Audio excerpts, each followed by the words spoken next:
కానీ క్రీస్తు యేసునందున్న వారికి శుభవార్త.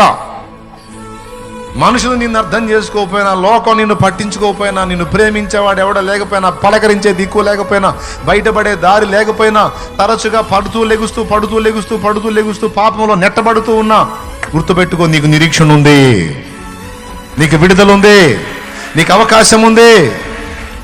అది ఆయన రెక్కలలోనే ఉంది, ఆయన పాదాల దగ్గరే ఉంది. సత్యదానికి చేసే సాహసం ఏదో ఆయన పాదాల దగ్గరికి పోవటానికి చేయి. ఆయన పాదాలే పట్టుకో. ఈ జీవితకాలం నిన్ను ఒక కొలిక్కి తేడా, ఈ జీవితకాలం నిన్ను విడిపించడా, ఈ జీవితకాలం నీకు సమస్య పరిష్కారం ఇవ్వడా? అట్లయితే నేరం అయింది, ఇది నీది కాదు. ఎందుకంటే నువ్వు ఆయన ఆశ్రయించావు. నన్ను ఆశ్రయించి నీకు ఉత్తరం ఇస్తాను అన్నాడు. నువ్వు ఆశ్రయించావు, ఇవ్వలా, కేసు అయిందే, నీది కాదు. ఆయన ఫైనల్ చేసేంత వరకు ఆయన దగ్గరే తెలుసుకోను. ఏమైనా అర్థమైంది చెప్పింది?